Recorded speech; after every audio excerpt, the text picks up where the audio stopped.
1990. Ang daming na sirang building sa Baguio. Maging dito. Andito ako noon eh. Naranasan ko na dyan ako noon sa taas ng sa malapit dito sa Nepo. Ang ventilador na yung kisame. Gas-gas yung mga eh. Kasi gumanyan yung building eh. Nasa third floor kami. Bababa sana kami, sabi nung Amerikanong kausap namin. Huwag na kayong bumaba, nandito si Lord. Amerikano yun. Trinitarian yun, pero tiwala sa Diyos. How much more tayo? So, kapag umano po yung the big one, damay daw ang Pangasinan. So, hindi ang lindol. Hindi lang Manila, kasi sinasabi nila Manila, pero hindi. Pati Pangasinan. Pero hindi ako takot dyan. Ba't hindi ka takot, Pastor? Anong silbi na naging lingkod tayo ng Diyos? Tapos anak ka pa. Meron bang magulang na pabayaan ng anak niya? So, hindi ako takot dyan. So, ngayong gabi ay, bago tayo dadako sa propeta, pakibukas mga Deuteronomy para makita na. Kasi, ang sabi po ng propeta, obligado ang Diyos na protektahan ang mga anak niya kapag naka-duty. O yan parang halimbawa, empleyado ka sa isang kumpanya, nadisgrasya ka, pero nasa inuman ka. Sagutin ka ba ng kumpanya? Sasagutin ka ba? Sasagutin ka kung nasa duty ka, nagtatrabaho ka. Pero nasa inuman ka, sino sasagot sa iyong kumpanya? Ganun ang Diyos. Sagot ka ng Diyos kung nag-duty ka. Pero kung hindi, paano ka sasagutin ng Diyos noon?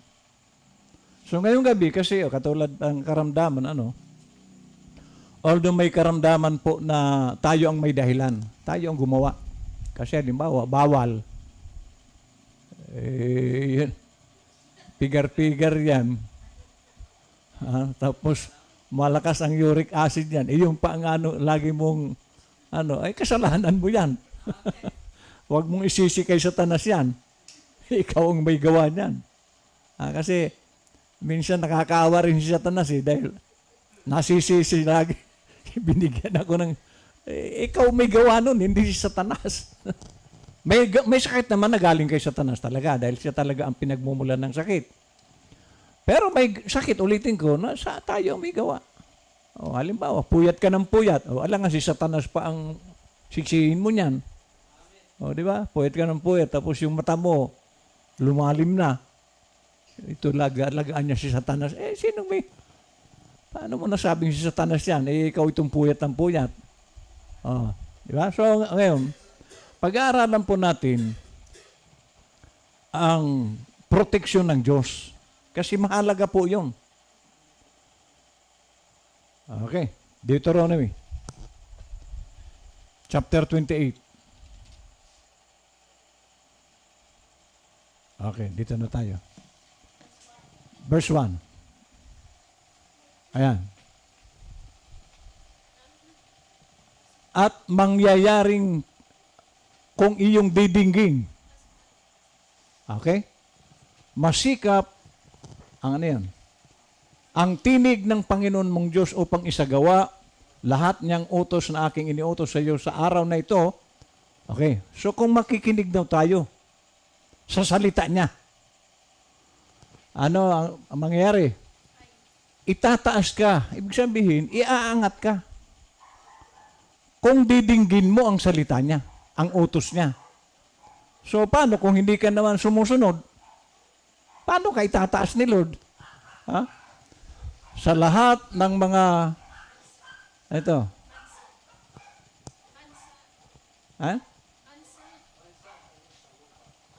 Okay. Bansa. Sa lahat daw ng bansa, ngayon, ang bansa dito sa atin, tao. Sa lahat ng tao, itataas ka niya. Hindi ka, sabi nga, hindi ka gagawing buntot. Ulo. Oh. Ano pa? Verse 2. Ano, kung didinggin mo niya, kung susunod ka sa utos. Pangalawa, at ang lahat ng pagpapalang ito ay darating sa iyo at aabot sa iyo kung iyong didinggin ang tinig ng Panginoon mong Diyos. Blessing, material, lahat ng kailangan mo. Sabi nga, hindi ko kayo pagkukulangin kung susunod ka sa utos. Verse 3. Magiging mapalad ang bunga ng iyong katawan. Ayan, malusog. O kaya ayaw mo ng sakit. Ayaw mo ng rayuma. Oh, sumunod tayo. Oh. Ano ba? Ang bunga ng iyong katawan at ang bunga ng iyong lupa. O kung may lupa ka, masagana ang ano mo. At ang bunga ng iyong mga hayop, o kung may hayop ka. Ang karagdagan sa iyong bakan, o kung may baka ka. Eh kung wala naman, may dadagdag sa iyo. At ang mga anak ng iyong kawan, magiging mapalad ka sa iyong pagpasok at magiging mapalad ka sa iyong paglabas. Dito man sa Pilipinas o mag-abroad ka man, mapalad ka. Pagpapalain ka ng Diyos. Kahit saan ka pumunta. Amen. O ano pa? Sasaktan ng Panginoon sa harap mo ang iyong mga kaaway. Kung may kaaway ka, kung wala naman, na nagbabangon laban sa iyo, sila ilalabas laban sa iyo sa isang daan at tatakas sa harap mo sa 7 daan. Ako, marami akong karanasan tungkol sa mga ganyan. Kaya lang, namamatay sila. Kawawa, yung mga nagsasalita ng laban sa akin, ilan na ang natatandaan ko, baka 7, 8, ganyan. Patay sila lahat. Mga nagsalita ng laban sa akin. Ano pa? Ito. Taas. Igagawad sa iyo ng Panginoon ang kanyang pagpapala sa iyong mga kamalig at sa lahat ng pagpatungan mo ng iyong kamay at pagpapalain kanya sa lupain na ibinibigay sa iyo ng Panginoon mong Diyos. So blessing, kahit siyang kadalhin ng Panginoon, kahit siyang ka magpunta. Kaya nga, itong lugar natin, dito kami nilagay ni Lord, alam ko dito ang pagpapala. Kung alisin kami ni Lord dito, alam ko blessing pa rin doon sa pupunta namin. Ganyan ang Diyos. Ano pa? Verse, itatatag ka ng Panginoon na isang banal na bayan sa Kanya, gaya ng Kanyang isinumpa sa iyo kung iyong gaganapin ang mga utos ng Panginoon mong Diyos at lalakad ka sa Kanyang mga daan. So, kailangan nating lumakad ayon sa Kanyang nais. Oh. Taas. Ito na nga. Mahirap din.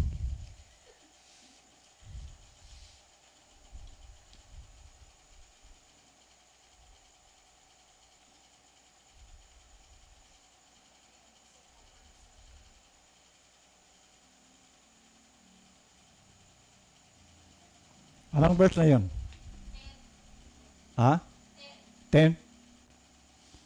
Sabi sa 10,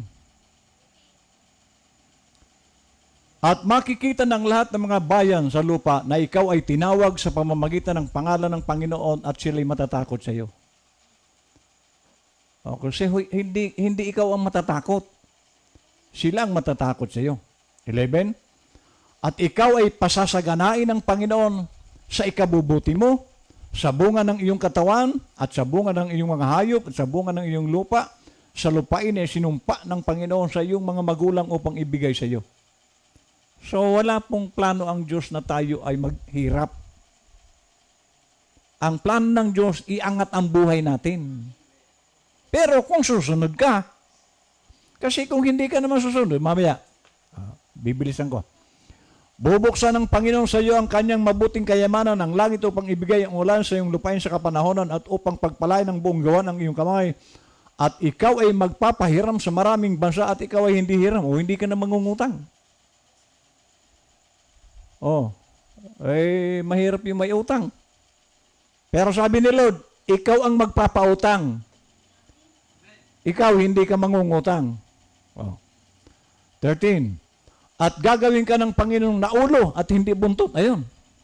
Itataas ka eh. At ikaw ay magiging sa ibabaw lamang at hindi ka mapapasailalim kung iyong didinggin. Ayan.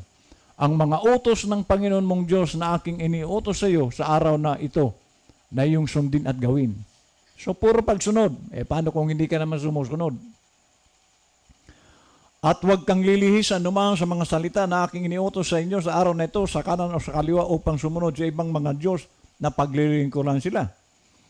Ngunit mangyari, ito na, 15. Ngunit mangyayari na kung hindi mo didinggin ang tinig ng Panginoon mong Diyos na isasagawa ang lahat ng kanyang mga utos at ang kanyang palatuntunan na aking iniutos sa iyo sa araw na ito, na ang lahat ng sumpang ito ay darating sa iyo at aabot sa iyo.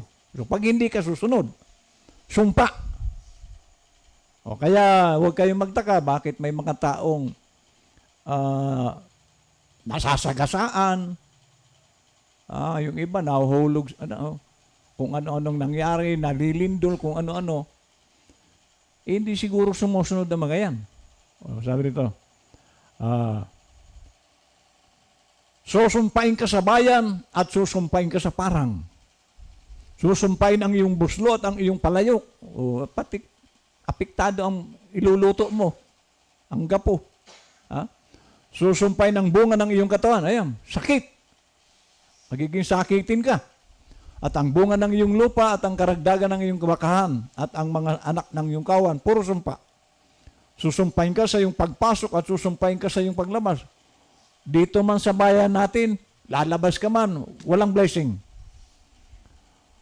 Ibubugso ng Panginoon sa iyo ang sumpa, ang kalituhan, at ang saway sa lahat ng pagpapatungan ng iyong kamay at ng iyong gawin, hanggang sa ikaw ay mabuwal, at hanggang sa ikaw ay malipol na madali, dahil sa kasamaan ng iyong mga gawa na sa gayoy pinabayaan mo ako. Ikakapit sa iyo ng Panginoon ng salot. Kaya po ang tao kapag nagmatigas, huwag ka nang magtaka. Kapag ka nagmamatigas ang tao, puro sumpa yan, puro sakit yan, kapahamakan. Ikakapit sa iyo ng Panginoon ng salot hanggang sa maubos ka sa lupa na iyong ipinapasok upang ariin. Sasalutin ka ng Panginoon, biro ito, sasalutin ka ng Panginoon ng sakit na tuyo. Ano kayong tuyo ito? At ng lagnat, at ng pamamaga, arthritis yata ito. At ng nag-aapoy na init, at ng tabak, at ng salot ng hangin, at ng sakit sa pag-ani at kanilang hahabulin ka hanggang sa ikaw ay malipol. Puro problema. At ang iyong langit na nasa itaas ng iyong ulo ay magiging tanso. At ang lupa na nasa ilalim mo ay magiging bakal. Yan, hindi ko po ito salita. Bible po ito. Si Lord ito ang nagsasabi sa mga naniniwala sa Kanya. Ang ipauulan ng Panginoon sa iyong lupa ay abo at alabok. Mula sa langit ay bababa sa iyo hanggang sa ikaw ay magiba.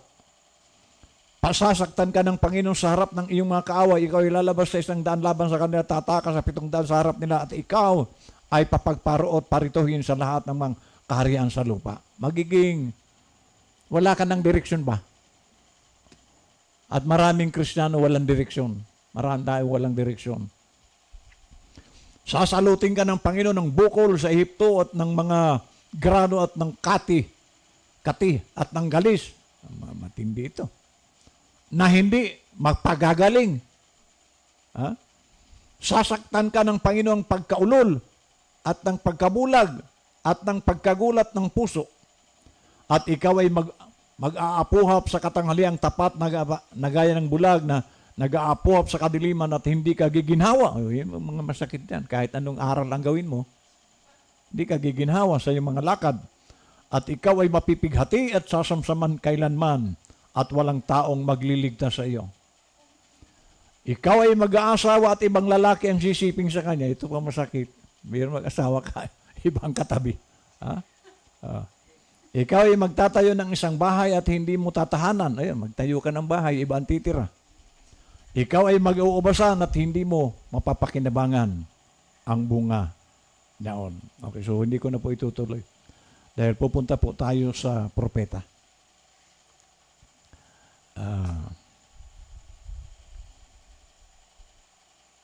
Dito po sa Branham Quotes by Topics.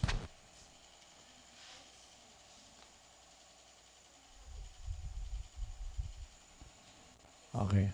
So tingnan niyo po ang sabi ng propeta patungkol sa proteksyon. Proteksyon. Sabi po ng ating propeta, alam niyo pag sinabi po ng propeta, absolute yan. Walang sablay dyan. Ano sabi dito sa paragraph 1, sabi niya? No harm. Ano yung harm? No danger. No, nothing else can take place as long as we're in His divine presence. Asan yan? Ayan o. No harm. No danger.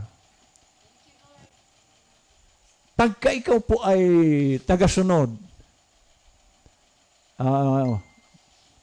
alam niyo ang isa sa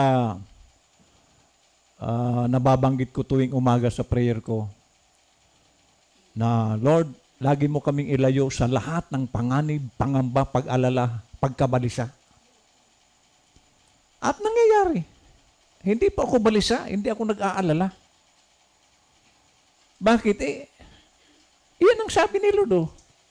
Walang makakapanakit sa iyo. Ayan. Walang panganib. Ha? No, nothing else can take place as long as we are in His divine presence. So kaya nga lagi tayo mag-duty. Parang lagi tayo nasa presensya ni Lord. Halimbawa, paano ba tayo lagi nasa presensya? Kasi sabi ni Brother Pablo, pray without ceasing. Paano yan, Pastor? Maghapon tayo mag-pray. Hindi, ganun. Ang pagpipray, kahit na nasa daan ka, naisip mo si Lord, nangungusap ang isip mo kay Lord eh. Huwag mong ilayo ang isipan mo kay Lord. Prayer yun. So habang ikaw ay nasa presensya, sabi ng propeta, walang makakapanakit sa'yo. Walang disgrasya. Alalahanin natin, lahat tayo lumalabas. Meron ngang, nung naalala nyo yung kwento ko dyan sa Bulacan, nung nandyan ako sa Bulacan, 6 ng umaga, pumasok yung truck ng Cosmos sa bahay. Natutulog yung mga tao, nasagasaan. Hindi bali sana kung sa highway. Hindi. Sa loob mismo ng bahay nila, pinasok ng truck. So ang disgrasya, wala pong pinipiling lugar yan. Pero pag ikaw ay lingkod ng Diyos at lagi kang nasa presensya, hindi ka mag-aalala sa ganyang mga disgrasya. Hindi po yan para sa Kristiyano. Yung mga ganyang disgrasya. Dahil may pangako si Lord, hindi ko kayo iiwanan, hindi ko kayo pababayaan. Yan ang pangako niya. Kaya kung gusto mong maging mapalad ka, simple lang. Sa Diyos, kumapit ka. Lagi kang kumapit. Ako, yun lang ginagawa ko. Ang pamilya ko, pinagkatiwala ko sa Diyos. Oh Lord, wala akong ibang pwedeng sandalan maliban sa iyo. Maayos ang pamilya ko. Walang, yung mga pamilya ko, mga kapatid, hindi nagkukulang yan. Amen. Hindi sila pinagkukulang. Kasama na ako sa hindi pinagkukulang. Iyan ang Diyos. Ngayon propeta po ito. Ito pa, paragraph to. The devil can set a foot on you to hurt you. O di ba ang diablo, siya yung malupit? Maraming nabibiktima ang diablo. Pero dito, pag ikaw ay anak ng Diyos, hindi kanya kasi maliban, katulad ni Job, si Job, hindi kayang saktan ni Satanas. Kaya lang, pinagmalaki kasi ni Lord si Job kay Satanas. Nakita mo ba niya si Job sa Pinakamatapat na lingkod ko yan. Sabi niya, maniwala ko sa iyo. Gusto mo, subukan ko nga. So naging si Job, kumbaga, ay naging testing ground. Sinubok si Job, pero hindi kaya ni Satanas galawin ang Kristiyano. Kaya lang pinahintulutan ng Diyos para matesting kung kakayanin ni Job na kung totoo yung sinasabi ng Diyos na righteous si Job. So tayo minsan tinatamaan ng mga pagsubok kasi para makita ang kulay natin, kung anong kulay natin, kung puti ba o pula o itim. So sabi niya, ngayon, kailan pwede kang saktan ni Diablo? The devil can set a foot on you to hurt you until first you get away from God. So pag ikaw ay, Brother Buds, halimbawa, nasarapan ka sa trabaho, nalimutan mong duty, nalimutan mong Friday, nalimutan mong linggo dahil duty sa trabaho, hindi naman kay Lord, may pakialam sa iyo si Satanas. Paalala po ito. Nagkakaroon ng lisensya ang diablo, bagamat wala sana siyang karapatan. Pero nagkakaroon siya ngayon ng karapatan doon sa hindi ka nag-duty. Nakalimutan mong Friday. Nasarapan ka daw sa duty mo sa dito Kaya wag kang magtaka kung bakit minsan parang mahina ang katawan, para nahihilo, minsan pahihigain ka kasi nakalimutan mo may duty ka kay Lord. Nakuha na natin. Tapos sisisihin mo na naman si Satanas. Nahihilo ako. Hindi lang ito si Satanas. Hindi si Satanas na yon. Meron kang gawain na nakaligtaan mo. Nagkaroon ng lisensya ang diablo sa iyo. Kaya kung tayo nais nating laging malakas, malusog, walang pagkukulang, ay mag-duty tayo. Okay? Kaya sabi ng propeta, you must first remember that, lagi anyan ninyong alalahanin, na kapag tayo ay natatalikod sa Diyos, mayroong lisensya si Satanas laban sa iyo. Kaya kanyang galawin. Wala nang kapangyarihan sana si Satanas sa atin. Di ba, napag-aralan natin nung Sunday, wala nang kapangyarihan ang diablo. Pero, nagkakaroon siya ngayon ng tawag doon, ng lisensya para galawin ka dahil meron kang sinuway. Ayan, kaya sabi niya, check when anything happens. Kaya magsuri tayo kung may nangyayari. Halimbawa, may nararamdaman na tayo, magsuri na tayo. Baka may nalimutan tayo. Okay, check when anything happens. See if you are in the faith or not. See that if you're right up to place with God, then remember, the devil can do you no harm. You are in Christ. Kaya mag-check tayo. Walang, yan po ay karanasan ko. Na, kaya, lagi tayong sa edad kong ito, malakas, kasi chine-check ko ang sarili ko, baka may nagawa ko. Para hindi na ang ano ng dyablo. Kasi nagkakaroon siya ng karapatan pag tayo'y merong nagagawang pagsuway. Pero kung tayo'y masunurin, walang magagawa si Satanas. Hindi niya kayang galawin ang Kristiyano. Ha? Sabi niya? The devil can do you no harm. Bakit? You are in Christ. Paano ka masasaktan ni Satanas? Nasa Panginoon ka. Ngayon, bakit ka nasaktan? Lumayo ka eh. Meron kang hindi ginawang pinagagawa niya. Okay, ito paalala.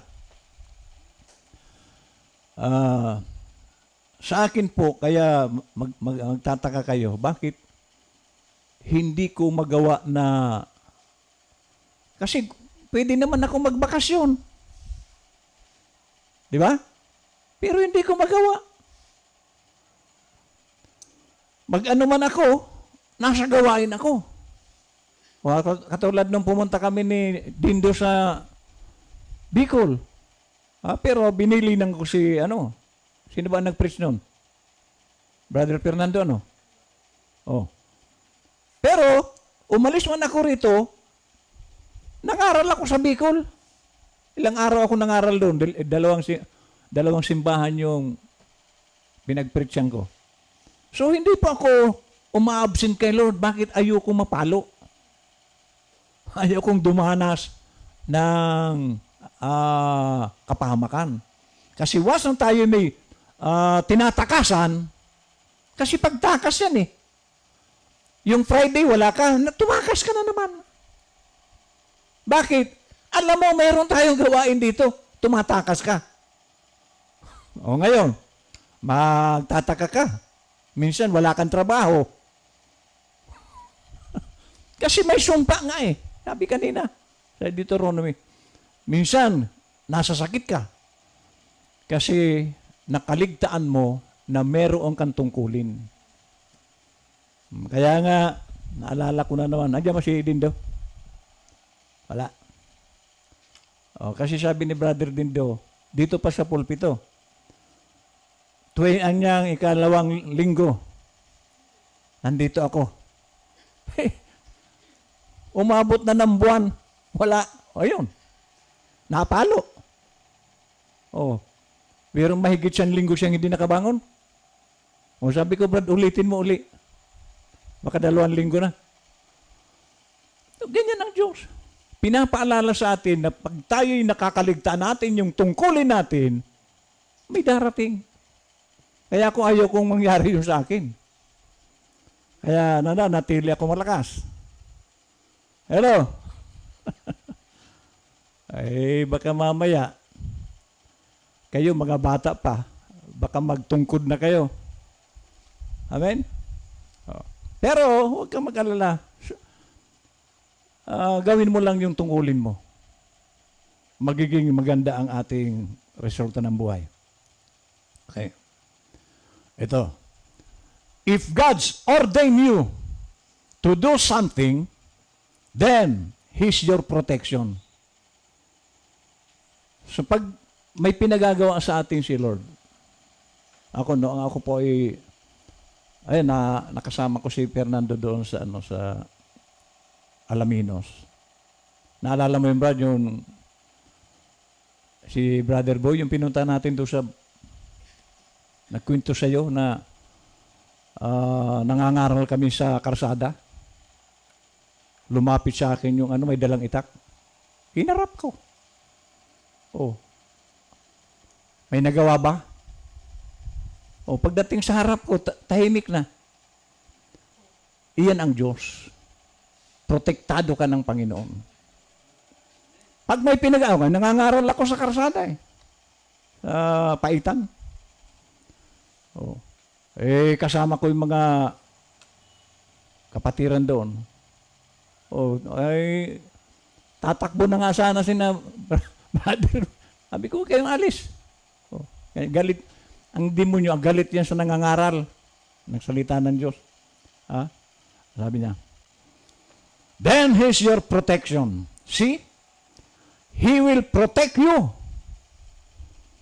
If He sent you, tayo lahat, sinugo tayo ni Lord.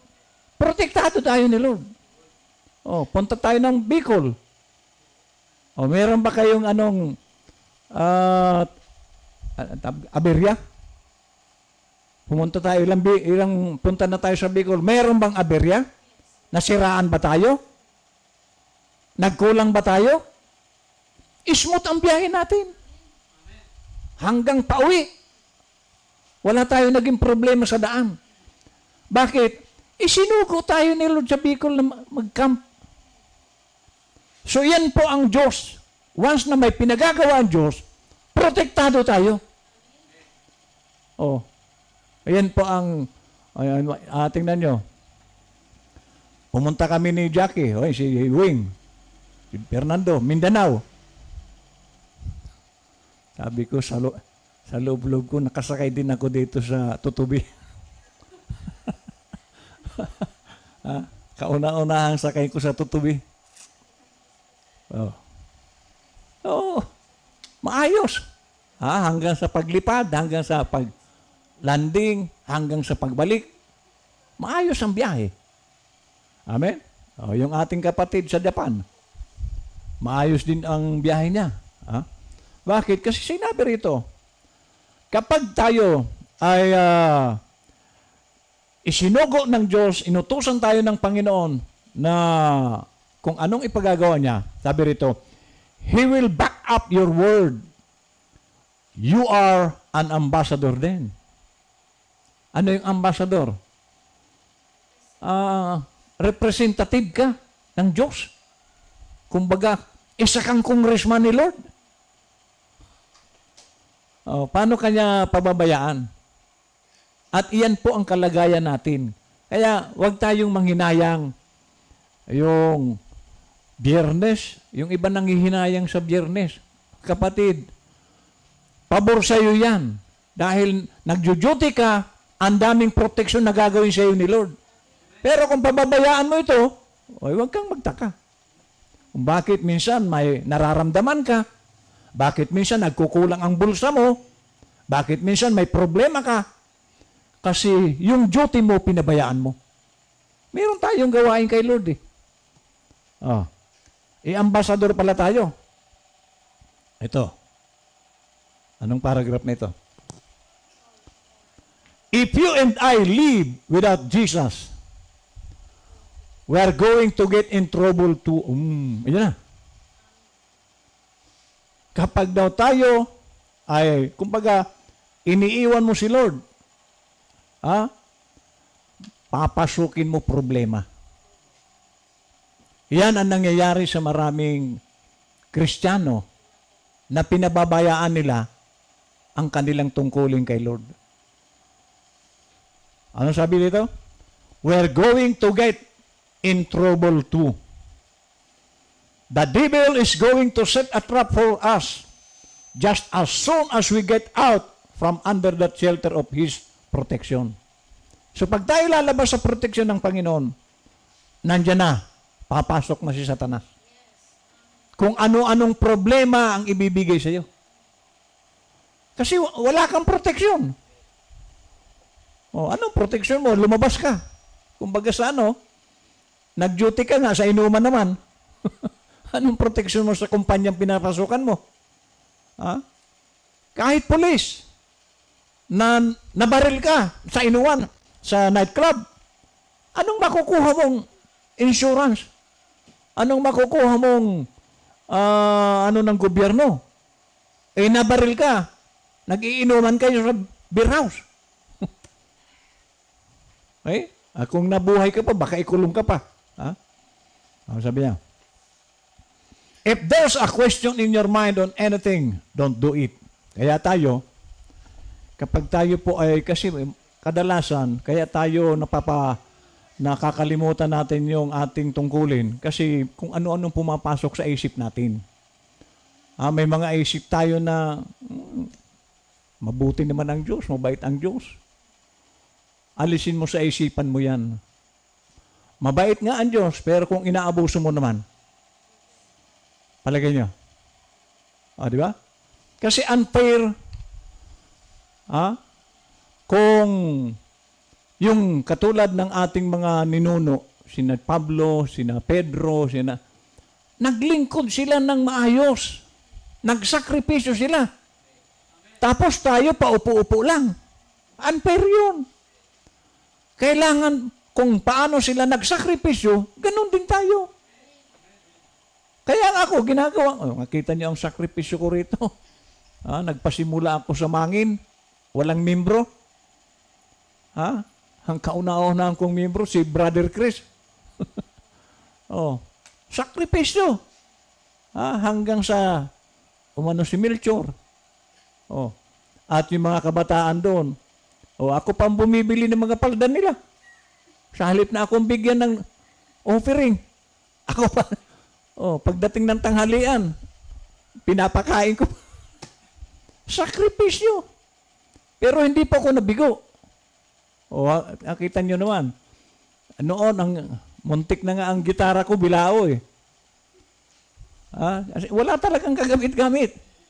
Ngayon, tingnan nyo noon, naka-aircon pa tayo.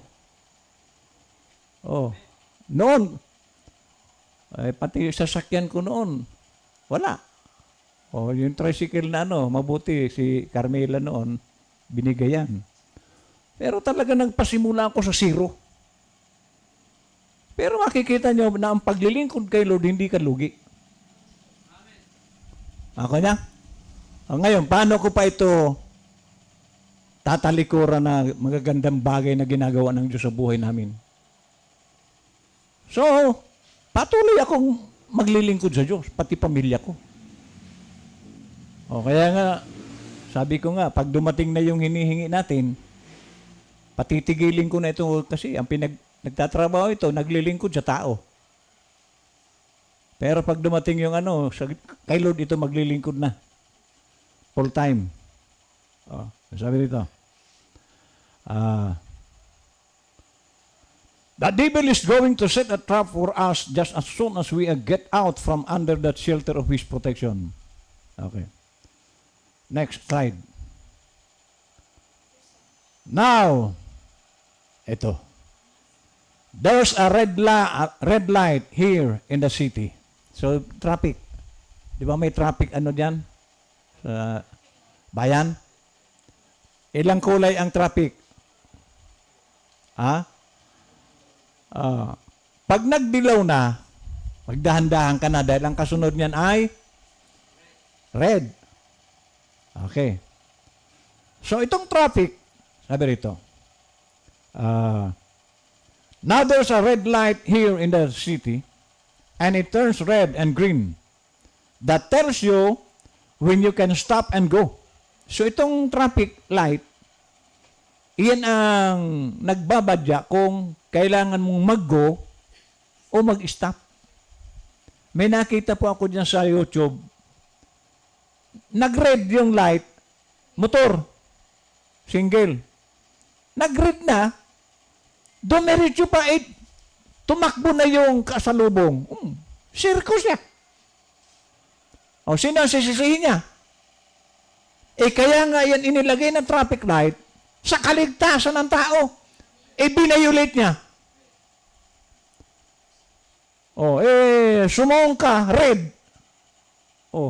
Circo. Ewan ko kung nabuhay pa yon. So, ibig sabihin, warning yan na red. Alam mong dapat tumigil ka na. So sabi rito, if you run it, well, don't blame the city. Sino sisihin mo? Red na yan. Tumuloy ka pa. They put the light up there for your protection. So pang protection po yan. Kaya lang kung kukontrahin mo yung batas niyan na traffic light, mapapahama ka. Okay? But if you run on through it, that's up to you. It's you. You brought your own judgment. So, ganun din dito. Ang red light dito, salita ng Diyos. Nagwa-warning sa atin. Ngayon, kung ang warning sa atin, hindi tayo makikinig, it's up to you, sabi ng propeta. Nasa sayo yan. Okay. Pero kung nais nating maganda, alam ba, yan, traffic light, sumusunod ka, wala kang disgrasya. Kasi pag green, go. Pag red, stop. O paano ka madidisgrasya niyan? Sang-ayon sa batas yung ginagawa mo. Pero kung kukontrahin mo yan, ganon din sa ating physical. Tulad ng madalas kong sabihin sa inyo, dahil meron tayong natural law, may human laws, may God's laws. Ano yung natural law? Batas ng kalikasan. Huwag mo nating abusuhin ang ating katawan. Halimbawa, ito, sabi ko sa ano, bakit ako walang salamin? Kasi hindi ko inaabuso ang mata ko. Halimbawa, manonood ka ng gadget. Maghihilamos ka. Sinisira mo ang mata mo. O sino ang sisihin mo niyan? Galing ka sa init, maliligo ka. O sino ang sisihin mo niyan? So ako maingat sa ganyan kasi meron tayong tinatawag na natural law. Kaya kung gusto mo malusog ka, huwag mo. Halimbawa, kita nyo, brother, nung nagpintura ako sa bahay ng ate mo, may baon akong krudo at 3 damit. Bihisan. Kasi ang pawis ko. Ngayon, pag uwian na, dahil kadalasan ng iba, pagkatapos ng trabaho, hilamos. Ako krudo. Mayroon akong, ang trapo, krudo. Tapos punas. Wala akong pasma. Hello? Kasi kaya maraming nagkakasakit kasi abusado. Tingnan yung mga sundalo. Karamihan sa sundalo rayuma. Bakit? Maghapong sapatos, lulusong sa tubig. Rayuma. Ako po, kahit na sa awa ng Diyos, kasi kailangan mag-ingat din tayo. Pag halimbawa, pagod ako, bukas na ako maliligo. Okay. Nakuha nyo. Di mabaho ka ba? Anong problema? Mamamatay ka ba sa baho? Ang mahalaga, naingatan mo yung katawan mo. Halimbawa, napasma ka na. Paano mo ibabalik yan sa... binigyan ka ni Lord ng katawan na hindi pasmado, pinasma mo. Ikaw may kagagawan. So, tayo po ay ingat din. Amen? Para yung ating buong pisikal, edad tayo ng 100, nababasa pa natin yung maliliit na litra sa tulong ng Diyos. Pero, wag natin. Kasi, sabi ni Pablo, tayo ang templo. Tama? Kaya kapag sinira niyo ang templo, sisirain ko kayo. O yan. Tutulungan ka ni Lord na masira ang katawan mo. Pag sinisira mo, kasi bakit mo sinisira? Inaabuso mo. So kaya nga, pati yung mga chichirya, hindi yan ang pagkain ng dapat. Yung mga kumaaring Jollibee, yan, mga junk foods yan. Kaya lang, napipilitan akong dahil itong mga anak ko gusto Jollibee, McDo. Pero kung ako lang, mas maganda na dyan sa palengke, bumili ka ng ulam dyan, iluto mo, gulay. Di ba? So, ito po ang ng Panginoon sa atin para tayo ay laging pasok sa proteksyon ng Panginoon. Sumunod tayo sa pinagagawa ni Lord. Okay. Itatanong ko po mahirap ba, tanungin kita brother, mahirap ba ang dumalo pag Friday? Lagay mo, Hindi pala. Ay bakit minsan wala? Hindi naman pala mahirap. Totoo yan, madali lang naman lalakas pa ang pananampalataya mo kasi may naririnig ka. Romans 17:10, faith cometh by hearing and hearing. So, ang pananampalataya ay bunga ng pakikinig. Kaya lalakas ka. Yung pag minsan na pagdududa natin kay Lord, nawawala yan kasi lagi ka nakikinig. Amen. O, tingnan niyo ang ang laging dumadalo. Nagiging habit niya. O, hindi na yan kasi nagiging na yan. Para bagang hindi na siya mabubuhay, parang kanin ba at ulam na hindi mo maihiwalay sa katawan mo kapag tayo ay laging nakikinig. Amen? So, meron po tayong napulot. Okay, awit tayo.